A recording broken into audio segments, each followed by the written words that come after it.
Hello प्यारे विद्यार्थियों, जय श्री राम। आज के अपना क्लास स्टार्ट कर रहे हैं। अपना जो टॉपिक था वो था मृदा पीएच का महत्व। और मृदा पीएच का महत्व पिछले 3 दिन से चल रहा है। सबसे पहले अपन ने मृदा पीएच के महत्व में पढ़ा था पोषक तत्वों की प्राप्यता। पोषक तत्वों की प्राप्यता के बाद में आया था इसका पौधों पर प्रभाव। किस पे आया था? पौधों पर प्रभाव। तो पोषक तत्वों की प्राप्यता पढ़ ली थी, पौधों पर प्रभाव पढ़ लिया था। पौधों के साथ साथ फसलों का भी प्रभाव देखा था अपन ने कि किस प्रकार की फसलें जो है। तो क्या देखा था कि पोषक तत्व जो थे, कुछ पीएच ऐसी है जिसमें किसी पोषक तत्व की प्राप्यता बढ़ रही है तो कुछ पीएच पे प्राप्यता क्या हो जाएगी, घट जाएगी। उसके बाद था पौधों पे फसलों पे प्रभाव। पौधों पे और फसलों पे प्रभाव में था कि कुछ फसलें जो थी ना, जैसे आलू की फसल है, चाय की फसल है, ये अम्लीय पीएच में ढंग से होती है।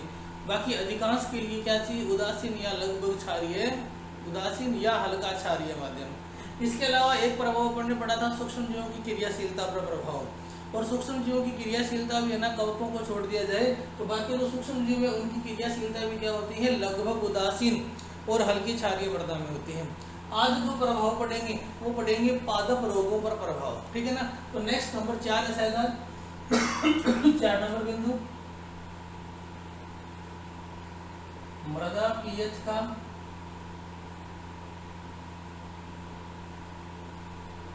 पादप रोगों पर प्रभाव। मृदा पीएच का पादप रोगों पर प्रभाव, देखो ये बहुत इंपॉर्टेंट है। बहुत से पादप रोग ऐसे हैं जो पीएच पर प्रभावित है। यानी जैसे आलू है, आलू है, यदि आलू को क्षारीय माध्यम में बोया जाए तो विशेष प्रकार के रोग पैदा हो जाते हैं। और उन रोगों को दूर करने के लिए तुम्हें किसी भी प्रकार की दवाई वगैरह छिड़कने की जरूरत नहीं है। उसकी पीएच चेंज कर दो, उसके पीएच अम्लीय कर दो, अम्लीय पीएच करती वो रोग अपने आप क्या हो जाएंगे, खत्म हो जाएंगे। तो क्या होता है, मृदा पीएच विशेष प्रकार के पादप रोगों को भी प्रभावित करती है। मृदा पीएच द्वारा विशेष प्रकार के पादप रोग भी प्रभावित होते हैं। और इन रोगों को हटाने के लिए, इन रोगों को हटाने के लिए किसी भी प्रकार की दवाई या किसी भी प्रकार की पेस्टिसाइड की जरूरत नहीं पड़ती। केवल क्या करो, पीएच परिवर्तित कर दो, पीएच परिवर्तन से ही पादप रोग खत्म हो जाते हैं। ठीक है ना। तो देखो लिखते हैं, देखिए बहुत सारे पादप रोग पौधों या फसलों पर विशिष्ट पीएच पर ही प्रभावित करते हैं। यदि पीएच बदल दी जाए तो बिना किसी कीटनाशी या रोगनाशी के उपयोग किए ही इन पादप रोगों से निजात पाई जा सकती है। ठीक है ना। फिर बहुत से पादप रोग जो है ना वो विशिष्ट पीएच पे ही फसलों को प्रभावित करते हैं। यदि पीएच बदल दी जाए तो बिना किसी पीड़कनाशी या रोगनाशी के उपयोग किए ही इन पादप रोगों से निजात पाई जा सकती है। ये उतार लो, फिर एग्जांपल लिख रहा हूँ।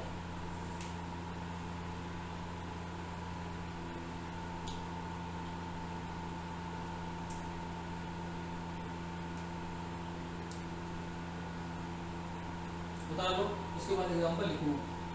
वो एग्जांपल बताएंगे कि हाँ जी इस पीएच पे ये रोग हो रहा था, ये पीएच बदल दो, अपने आप रोग क्या हो जाएगा, सही हो जाएगा।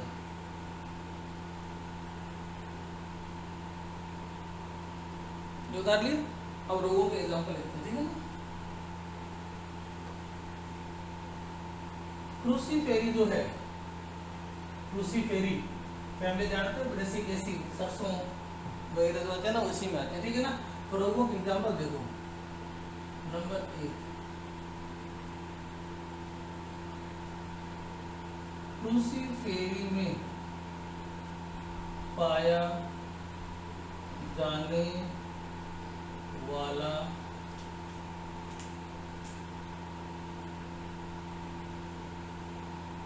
फिंगर एवं टो रोग। फिंगर एवं टो रोग, एजी के स्टूडेंट हो, आपका ये रोग पड़ा हुआ है फिंगर एवं टो रोग। सरसों वगैरह होते हैं ना, उसमें विशेष प्रकार की मतलब क्या होती है, अंगुलियां से निकल आती है, इसको बोलते हैं फिंगर एवं टो रोग। उसी फेरी में पाया जाने वाला फिंगर एवं टो रोग, फिंगर एवं टो रोग। देखो ये रोग है, इस रोग से निजात पाने के लिए क्या करना पड़ता है, किसी भी प्रकार के पेस्टिसाइड की जरूरत नहीं है, ठीक है ना। ये देखो, केवल अम्लीय माध्यम में ही प्रभावी है। अगर मृदा की पीएच अम्लीय है तो ये रोग होगा, तो कभी भी क्रूसीफेरी को अम्लीय माध्यम में नहीं लगाया जाता। अगर अम्लीय माध्यम है तो कुछ ना कुछ जिप्सम वगैरह छिड़काव करके इसे क्या कर दिया जाता है, क्षारीय माध्यम में परिवर्तित कर दिया जाता है, और माध्यम क्षारीय होती या उदासीन होती, ये रोग अपने आप खत्म हो जाएगा। तो पहला एग्जाम्पल लिखो, नंबर 1 लिखिए, नंबर 1 लिखिए, क्रूसीफेरी में पाया जाने वाला फिंगर एवं टो रोग। क्रूसीफेरी में पाया जाने वाला, क्रूसीफेरी में पाया जाने वाला फिंगर एवं टो रोग, टो रोग केवल केवल अम्लीय मृदाओं में ही उत्पन्न होता है, केवल अम्लीय मृदाओं में ही उत्पन्न होता है, केवल अम्लीय मृदाओं में ही उत्पन्न होता है। अतः अम्लीय मृदाओं में ही उत्पन्न होता है, अतः क्रूसीफेरी कुल की फसलें, अतः क्रूसीफेरी कुल की फसलें अम्लीय मृदाओं में नहीं उगाई जाती। क्रूसीफेरी कुल की फसलें अम्लीय मृदाओं में नहीं उगाई जाती। इन्हें क्षारीय या इन्हें उदासीन या हल्के क्षारीय माध्यम में ही उगाया जाता है। इन्हें उदासीन या हल्के क्षारीय माध्यम में ही उगाया जाता है।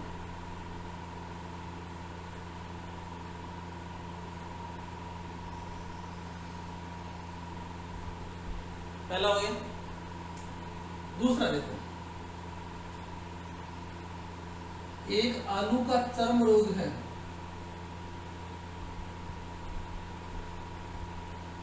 आलू का चर्म रोग, नाम होता है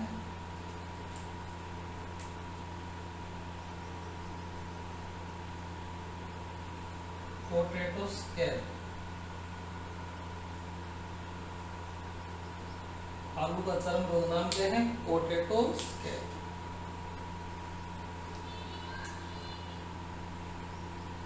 केवल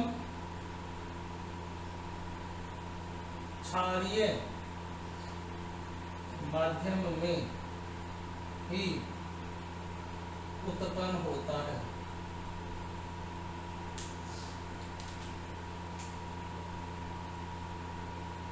आलू हमेशा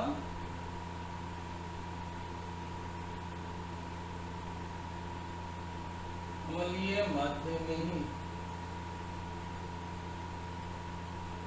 लगाए जाते हैं। ये लो, दूसरा एग्जाम्पल हो गया, आलू का चर्म रोग, नाम है पोटैटो स्कैब। आलू का चर्म रोग यानी पोटैटो स्कैब केवल क्या होता है, क्षारीय माध्यम में उत्पन्न होता है। आलू को क्षारीय माध्यम में लगाओगे तो उसकी स्किन में विशेष प्रकार से क्या हो जाएगा, चर्म रोग पैदा हो जाएगा, झुलसी विसी आलू की स्किन मिलेगी। तो वो क्षारीय माध्यम में होता है, कुछ करने की जरूरत नहीं है, कोई दवाई की जरूरत नहीं है, माध्यम अम्लीय रखो। और पीछे वाले टॉपिक में जब पौधों पे प्रभाव था पीएच का, तब मैंने आपको बताया था आलू और चाय दोनों क्या होती है, अम्लीय माध्यम में पैदा होती है। तो आलू का चर्म रोग जो पोटैटो स्कैब है ना, तभी होगा जब आलू को क्षारीय माध्यम में लगाए। आप माध्यम चेंज कर दो, अपने आप रोग खत्म हो जाएगा। तो लिखिए नंबर 2, देखिए आलू का चर्म रोग पोटैटो स्कैब, आलू का चर्म रोग पोटैटो स्कैब केवल क्षारीय माध्यम में ही उत्पन्न होता है।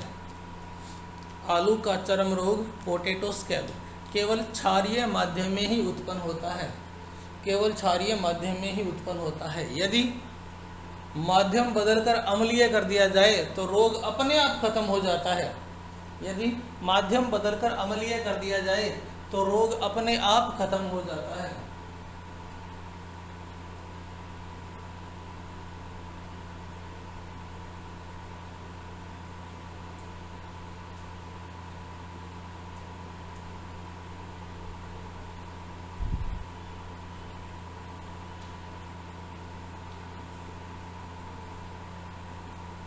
हो गया। अब नंबर 3 देखो,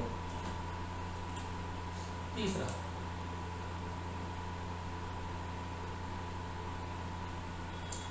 जेई का रोग, जेई में पाया जाता है, इसे बोलते हैं ग्रे फ्लैग या भूरे रंग का धब्बा बन जाता है।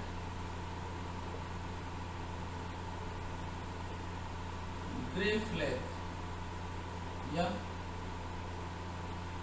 भूरा धब्बा। देखो ये जो रोग है ये पैदा होता है एमएन की कमी के कारण। एमएन की कमी के कारण देखो पीएच का क्या प्रभाव हो गया, तो ध्यान रखो यदि कोई फसल एमएन की कमी दर्शा रही है तो एमएन की कमी केवल उदासीन माध्यम में ही प्रदर्शित की जाती है, अम्लीय और क्षारीय माध्यम में इस प्रकार की कमी प्रदर्शित नहीं की जाती।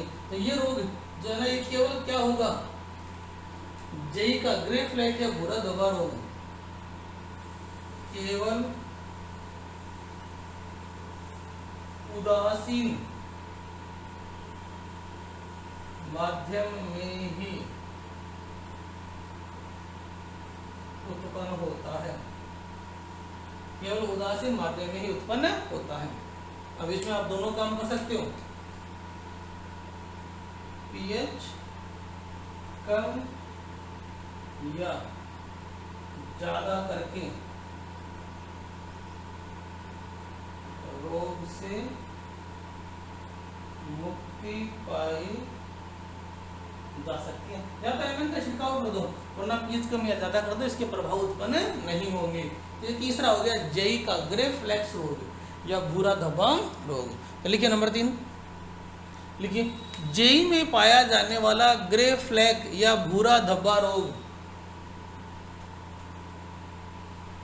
जेई में पाया जाने वाला ग्रे फ्लैग या भूरा धब्बा रोग, ग्रे फ्लैग या भूरा धब्बा रोग एमएन की कमी के कारण उत्पन्न होता है।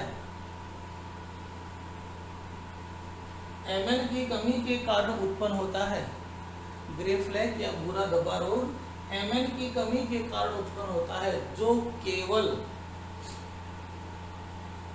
केवल उदासीन माध्यम में ही, जो केवल उदासीन माध्यम में ही दिखाई देता है, जो केवल उदासीन माध्यम में ही दिखाई देता है। इससे मुक्ति पाने के लिए एमएन का छिड़काव कर सकते हैं या पीएच कम या ज्यादा करके, इससे मुक्ति पाने के लिए एमएन का छिड़काव कर सकते हैं या पीएच कम या ज्यादा करके रोग से मुक्ति पाई जा सकती है।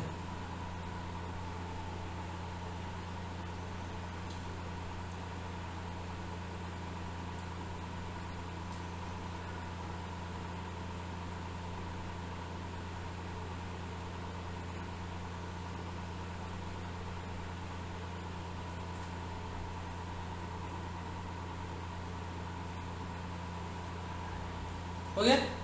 चौथा एग्जाम्पल देखो, एक गेहूं में रोग पाया जाता है जिसका नाम होता है टेक ओल। टेक ओल इसका मतलब ओल शब्द आ गया तो शब्द का लागू होता है ये, लेकिन थोड़ा बहुत कम ज्यादा प्रभाव हो सकता है, ठीक है ना। तो 4 नंबर, गेहूं में पाया जाने वाला रोग नाम है टेक ओल।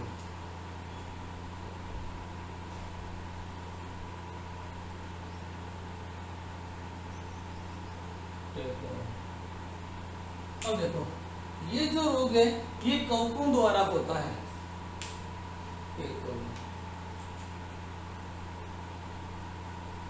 कवकों द्वारा उत्पन्न रोग, कवकों द्वारा उत्पन्न रोग। एक बात ध्यान रखना, कवकों के द्वारा जितने भी रोग उत्पन्न किए जाते हैं ना वो सारे क्षारीय माध्यम में प्रभावी होते हैं, अम्लीय माध्यम में या तो निष्प्रभावी होते हैं या कम प्रभावी होते हैं। तो कवकों द्वारा उत्पन्न रोग, अब देखो इसकी खास बात,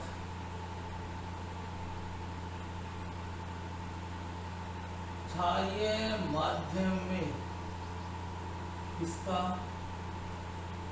बहुत अधिक प्रभाव पड़ता है, जबकि अम्लीय माध्यम में कम प्रभावी, इसीलिए अम्लीय मृदाओं में गेहूं ज्यादा पाया जाता है। ठीक है ना। तो ये चौथा हो गया टेक ओल रोग, गेहूं में पाया जाने वाला टेक ओल रोग। तो लिखिए नंबर 4, लिखिए गेहूं में पाया जाने वाला टेकोल रोग, टेकोल, गेहूं में पाया जाने वाला टेकोल रोग, गेहूं में पाया जाने वाला टेकोल रोग कवकों द्वारा उत्पन्न किया जाता है, कवकों द्वारा उत्पन्न किया जाता है। गेहूं में पाया जाने वाला टेकोल रोग कवकों द्वारा उत्पन्न किया जाता है, जो अम्लीय माध्यम की तुलना में, जो अम्लीय माध्यम की तुलना में हल्के क्षारीय माध्यम में, अम्लीय माध्यम की तुलना में हल्के क्षारीय माध्यम में बहुत अधिक प्रभावी होता है, अम्लीय माध्यम की तुलना में हल्के क्षारीय माध्यम में बहुत अधिक प्रभावी होता है। अतः गेहूं की बुआई अम्लीय माध्यम या अम्लीय पीएच वाली मृदाओं में ही की जाती है। अतः गेहूं की बुआई अम्लीय माध्यम या अम्लीय पीएच वाली मृदाओं में ही की जाती है। इस प्रकार अपन ने 4-5 रोग देखे। ये रोगों के निजात के लिए किसी भी प्रकार की कोई पेस्टिसाइड या रोगनाशी की जरूरत नहीं है, सिर्फ पीएच बदल दो, पीएच बदलते ही अपने आप क्या जाते हैं, खत्म हो जाते हैं। ठीक है ना। तो ये हो गया आपका मृदा पीएच का पादप रोगों पर प्रभाव। ठीक है ना। अब नेक्स्ट जो पॉइंट है वो है मृदा पीएच का भौतिक अवस्थाओं पर प्रभाव, यानी कौन सी पीएच की भौतिक अवस्था सुदृढ़ होगी, कौन सी पीएच की भौतिक अवस्था क्या होगी, खराब।